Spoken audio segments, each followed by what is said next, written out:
Il incarnait parfaitement le cool. L'homme à la voix rauque, au regard profond et à la cigarette éternellement suspendue à ses lèvres. Pour des millions de personnes, Humphrey Bogart était l'ultime dur à cuire d'Hollywood. Un homme qui affrontait le danger et le chagrin avec la même indifférence. Mais derrière le personnage à l'écran de Rick Blaine ou Sam Spade se cachait une réalité bien plus fragile, hantée par des cicatrices émotionnelles, des relations brisées et une maladie invisible qui s'est immiscée dans sa vie, au moment même où il atteignait le sommet de la gloire. Et si la plus grande star du film noir de tous les temps avait vécu dans la vraie vie? Un film noir, personnel, non peuplé de gangsters et de détectives, mais de solitude, de désillusion et de douleur. Voici l'histoire d'Humphrey Bogart. Non seulement la légende, mais l'homme derrière la légende. Un homme né dans le privilège, mais privé d'amour. Une star adulée dans le monde entier, mais prisonnière des rôles qu'on lui imposait. Un mari dont le dernier amour fut aussi le salut. Et une vie qui s'est achevée bien trop tôt. Restez avec nous pour découvrir cette histoire. Un début émotionnellement froid. Né le 25 décembre 1899 à New York, Humphrey de Forest Bogart vit le jour dans une maison en grès brun, au 245 West St. Regine Street, en tant que premier enfant d'une famille aisée et bien en vue. Son père, Belmont de Forest Bogart, n'était pas un médecin ordinaire. C'était un chirurgien cardio-pulmonaire renommé, respecté dans les cercles médicaux pour sa précision et son intelligence. Sa mère, Maud Humphrey, était encore plus accomplie à sa manière. Ancienne actrice de théâtre devenue illustratrice, elle avait étudié à Paris sous la direction du légendaire James Abbott McNeill Whistler et était devenue directrice artistique du magazine The Maud the Delineator. Au sommet de sa carrière, elle gagnait plus de 50 000 $ par an, une somme colossale à l'époque, et plus du double des revenus de son mari. De l'extérieur, on aurait pu envier les Bogart pour leur fortune et leur statut, mais à l'intérieur, le foyer était loin d'être idéal. Le mariage entre Belmont et Maud était tendu. Ils se disputaient fréquemment, non seulement à propos de l'argent et de leurs carrières respectives, mais aussi sur la manière d'éduquer leurs enfants. La maison était formelle, émotionnellement stérile, marquée par une sensibilité presque victorienne de la bienséance. Les démonstrations d'affection étaient rares, voire découragées. Bogart et ses deux sœurs, cadettes, Frances et Catherine, furent élevés plus comme des petits adultes que comme des enfants. Maud insistait pour que ses enfants l'appellent par son prénom, mettant l'accent sur la discipline et la structure plutôt que sur le réconfort ou le soutien affectif. Humphrey, surnommé plus tard Boguet, en fut particulièrement affecté. Le manque de chaleur physique laissa en lui une empreinte qu'il porterait à l'âge adulte. Il se souviendrait plus tard que dans sa maison, un baiser était un événement. Non pas un geste quotidien d'affection, mais quelque chose d'exceptionnel et de cérémonial. C'était un foyer rempli d'attentes, mais dépourvu de compréhension émotionnelle. Cette distance affective explique peut-être l'amertume qui marqua une grande partie de la personnalité publique de Bogart. Son esprit sarcastique, sa méfiance envers l'autorité, son sentiment d'aliénation. Il avait appris très tôt que l'approbation était conditionnelle et que l'amour, s'il existait, devait se mériter plutôt qu'être donné librement. Les années d'école de Bogart ne firent qu'accentuer ce détachement émotionnel grandissant. Il commença à la Darlansea School, puis fréquenta la prestigieuse Trinity School à Manhattan, où il ne se distingua pas. Les professeurs se rappelèrent de lui comme étant calme, mais distant. Non pas rebelle au sens classique, mais résistant à tout ce qui ressemblait à du conformisme. Plus tard, à Phillips Academy, à Andover, Massachusetts, une école préparatoire d'élite destinée à le diriger vers Yale. Il ne resta qu'un semestre. Les récits diffèrent. Certains disent qu'il fut expulsé pour avoir jeté un responsable dans un étang, d'autres évoquant un manque chronique de performance et des problèmes de comportement. Quoi qu'il en soit, cet échec académique mit fin au rêve de ses parents de le voir intégrer l'Ivy League. La fin de ses études marqua le début d'une remise en question personnelle, sans voie claire à suivre, et alors que les tensions à la maison s'intensifiaient, Bogert se tourna vers l'armée. Il s'enrôla dans la marine américaine au printemps 1918, non par pur patriotisme, mais par besoin de fuir. L'idée de la guerre, malgré ses dangers, lui semblait préférable à l'étouffement émotionnel qu'il avait enduré pendant des années. C'était une aventure, un rite de passage, et peut-être plus encore, un moyen d'échapper au monde rigide de ses parents. Dans la marine, Bogart trouva une certaine structure et indépendance. Il servit honorablement et fut considéré comme un marin exemplaire. C'est peut-être là, lors d'une escorte de prisonniers ou d'un simple accident, qu'il reçut la cicatrice sur sa lèvre supérieure. Cicatrice qui alimenterait plus tard les légendes inventées par les studios. Qu'elle soit le résultat d'une bagarre d'ivrogne, d'une blessure d'enfance ou d'un incident avec un détenu, la vérité sur cette cicatrice importait moins que l'aura qu'elle lui conférait. Endurci, mystérieux, dangereux. Le mythe, comme tant d'autres à Hollywood, était plus utile que la vérité. Lorsqu'il revint du service militaire en 1919, le monde qu'il avait quitté avait changé. La santé de son père était en déclin, et leur confort financier d'autrefois avait été anéanti par de mauvais investissements. Les dernières illusions de stabilité ou de confort s'évaporèrent. Avec une vie familiale en décomposition et aucune qualification académique ou professionnelle, Bogart se retrouva à un carrefour. Plutôt que d'essayer de réintégrer le monde structuré que ses parents avaient déprévu pour lui, il se tourna vers le seul milieu qui lui offrait la liberté qu'il désirait. Le théâtre. Le métier d'acteur avait longtemps été méprisé chez lui, considéré comme futile, voire honteux. Mais pour Bogart, cela représentait tout autre chose. L'imprévisibilité, les horaires décalés, le risque artistique, tout cela attirait un homme qui n'avait jamais trouvé sa place dans les cadres de la société. Le méchant réticent d'Hollywood. Lorsque Bogart entama sa carrière d'acteur sur les planches de Broadway, il fut cantonné à des rôles peu exigeants, des jeunes premiers de salon et des prétendants polis bien éloignés de la noirceur qu'il portait en lui. Il aspirait à quelque chose de plus profond, quelque chose qui résonnait davantage avec l'homme tourmenté qu'il sentait être. Mais ce n'est qu'en 1936 que la situation commença à changer. Le Forêt pétrifié marqua un tournant décisif. Dans le rôle du criminel évadé, Duke Monty, Bogart livra une performance brute et troublante, dont le public ne pouvait détourner les yeux. C'est Leslie Howard, son partenaire à l'écran, et ami, qui insista pour qu'il reprenne le rôle dans l'adaptation cinématographique, menaçant de se retirer si Bogart n'était pas retenu. Cette interprétation fit de lui une star, mais elle l'enferma aussi. Warner Bros. Vit en lui une mine d'or, incarnant l'outsider sombre et dangereux, et ne lui permit que rarement de sortir de ce moule. Au cours des années suivantes, Bogart enchaîna des dizaines de rôles dans des séries B, incarnant gangsters, détenus et hommes condamnés. Le studio n'investissait ni dans son développement ni dans sa réputation.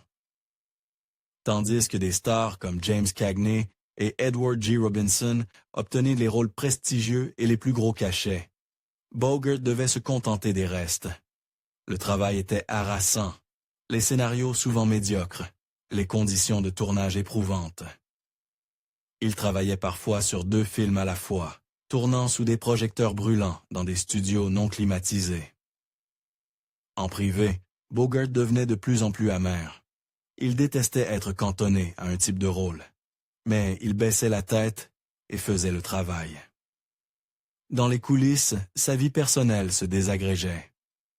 Son 2e mariage, avec l'actrice Mary Phillips, s'effondra sous le poids de leurs ambitions divergentes. Puis vint Mayo Meto, sa troisième épouse, une actrice talentueuse, mais aux prises avec l'alcoolisme et une instabilité émotionnelle. Leurs relations explosives furent les choux-grattes des tabloïds, et leurs disputes devinrent légendaires. La presse les surnomma les Bogart belliqueux, et derrière la porte, ce surnom n'avait rien d'exagéré. Même alors que le chaos régnait dans sa vie privée, Bogart refusait de jouer le jeu hollywoodien. Il méprisait l'hypocrisie et entrait souvent en conflit avec les cadres du studio. Il dénonçait les mauvais scénarios, critiquait les metteurs en scène médiocres et refusait de faire semblant. En conséquence, il était craint et souvent évité par ses collègues. Mais pour ceux qui gagnaient son respect, Bogart était d'une loyauté indéfectible. Cette tension entre l'homme que Hollywood voulait qu'il soit et celui qu'il était réellement deviendrait centrale dans ses plus grands rôles. Et alors qu'il commençait à s'essouffler sous le poids de l'indifférence des studios, le destin intervint à nouveau.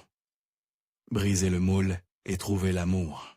En 1941, Humphrey Bogart avait passé des années à se frayer un chemin dans le système rigide des studios hollywoodiens, cantonné le plus souvent dans l'ombre, jouant des gangsters secondaires ou des solitaires condamnés.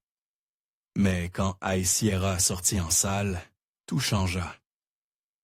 Le film tiré d'un roman de W.R. Burnett et adapté par son ami proche John Huston offrait à Bogart quelque chose de rare. Un rôle complexe, humain, doté d'une profondeur émotionnelle. En incarnant Roy Earle, un criminel endurci en cavale, Bogart insuffla au personnage une douleur subtile et une résignation silencieuse. C'était l'histoire d'un criminel, certes, mais avec une grâce inattendue. Et pour une fois, le monde vit l'âme derrière le rictus. La même année, John Huston fit ses débuts en tant que réalisateur avec Le Faucon maltais. Et là encore, Bogart fut au premier plan. Dans le rôle du détective privé Sam Spade, il incarna l'archétype du héros noir américain, dur, spirituel, cynique, mais capable de tendresse inattendue. Le succès du film fut foudroyant. Il annonçait l'avènement d'un nouveau type de premier rôle et offrait enfin à Bogart la reconnaissance qu'il méritait depuis longtemps. Il n'était pas un joli cœur ou une idole de matinée. C'était un acteur de caractère élevé, au rang de star par la seule force de sa présence. Puis vint Casablanca. Sorti en 1942, le mélange d'intrigues politiques et de romances douloureuses trouva en Rick Blaine son parfait ancrage.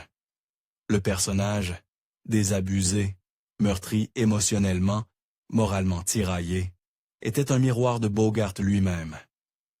Il ne jouait pas tant qu'il se révélait. Avec Ingrid Bergman dans le rôle d'Ilsa Lind, son amour perdu, Bogart prononça des répliques devenues légendaires. « Nous aurons toujours Paris, à ta santé, ma petite. » Ce fut la performance d'une vie, et elle propulsa Bogart au sommet de la hiérarchie hollywoodienne. Rick Blaine était le romantique réaliste par excellence, profondément marqué, mais encore capable de sacrifice. Pourtant, en dehors des écrans, la vie amoureuse de Bogart était loin d'être noble. Son mariage avec l'actrice Mayo Meto touchait à sa fin. Leur union, nourrie par la passion et ravagée par l'alcoolisme, était tristement célèbre pour sa violence. Leur dispute était publique, leur réconciliation fugace. La presse les surnommait les Bogart belliqueux. Et ce n'était pas une blague. Les troubles mentaux de Meto et la consommation d'alcool de Bogart entraînèrent des violences et du désespoir. Leur maison de Beverly Hills était devenue un champ de bataille, et pour Bogart, les ravages émotionnels étaient insupportables. Puis, lors du tournage de To Have and Have Not en 1944, tout bascula. Elle s'appelait Lorraine Bacall. À peine 19 ans, elle était une mannequin devenue actrice qui faisait ses débuts à l'écran. Bogart avait 45 ans, épuisé par la célébrité et désabusé par l'amour. Mais Bacall, vive, posée, d'une assurance désarmante, était différente. Quand elle lança la réplique qui allait définir leur alchimie, tu sais siffler non, Steve. Tu mets juste tes lèvres ensemble et tu souffles. Ce n'était pas qu'un effet de script, c'était une étincelle. Leur connexion fut immédiate et électrique, mais complexe. Bogart était encore marié, et Bacall débutait à peine sa carrière. Ils gardaient leur romance secrète, échangeant des lettres et naviguant entre les rumeurs de tournage. Mais une fois le tournage terminé, leur lien ne fit que se renforcer. Bacall, avec son honnêteté terre-à-terre et sa force tranquille, devint l'ancrage dont Bogart ne savait pas qu'il avait besoin. Pour elle, Bogart était à la fois sécurité et passion, un homme de contradiction, à la fois réservé et farouchement loyal. En mai 1945, quelques mois après la finalisation de son divorce avec Méthode, Bogart épousa Bacall lors d'une petite cérémonie dans la ferme de l'auteur lauréat du prix, Pulitzer Louise Brumfield, dans l'Ohio. L'événement fut intime, loin des flashs hollywoodiens. Pour Bogart, ce n'était pas seulement un nouveau chapitre, mais une véritable renaissance émotionnelle. À 45 ans, il avait enfin trouvé non seulement une compagne, mais une véritable égale. Leur mariage allait devenir l'un des plus emblématiques de l'histoire d'Hollywood. Malgré les 25 ans qui les séparaient, leur union était fondée sur le respect mutuel, l'humour et une profonde complicité émotionnelle. Bacall écrira plus tard que Bogart était le seul homme que j'ai jamais aimé et que j'aimerais jamais.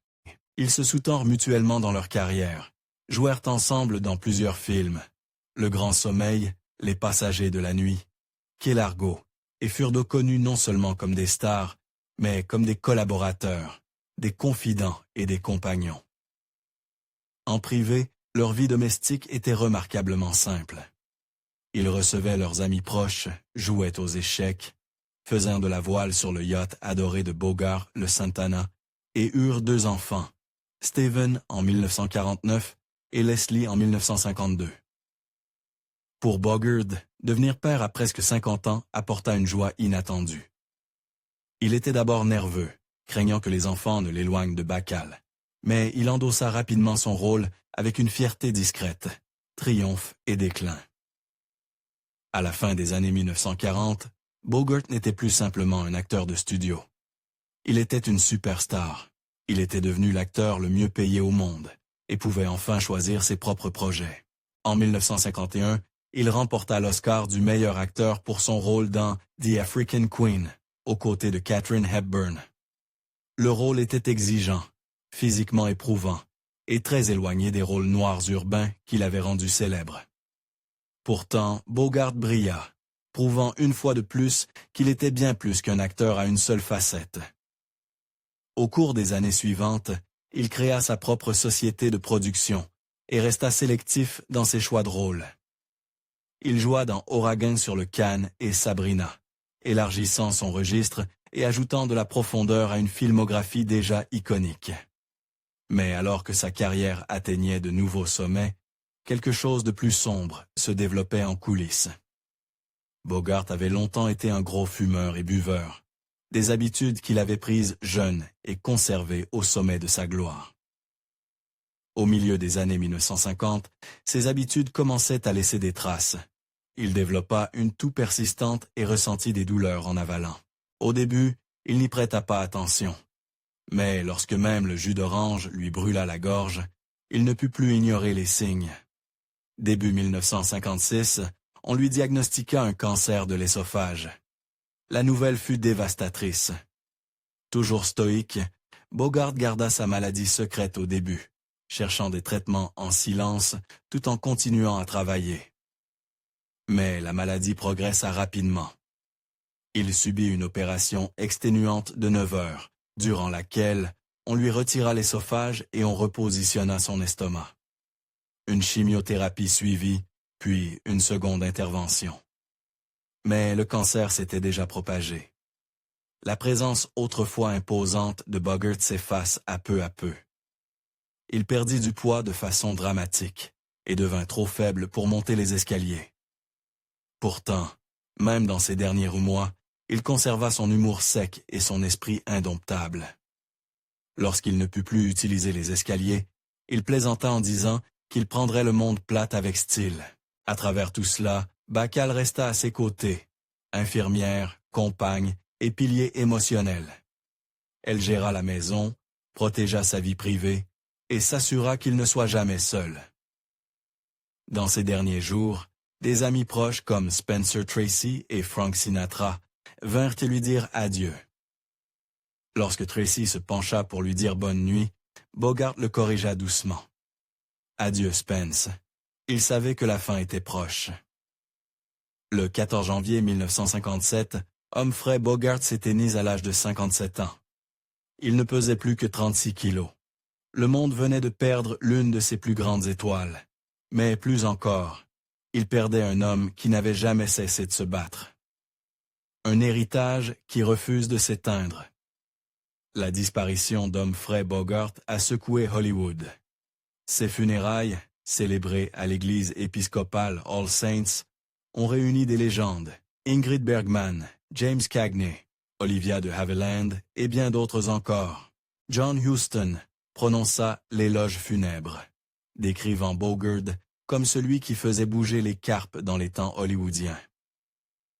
Il fut enterré, avec un petit sifflet en or, gravé des mots que Bacall lui avait un jour dit dans « To have and have not ».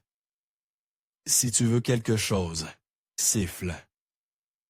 Même dans la mort, Bogart demeurait une force culturelle. Ses films furent réédités et de nouvelles générations découvrirent l'attrait brut de Rick Blaine, Sam Spade et Harry Morgan.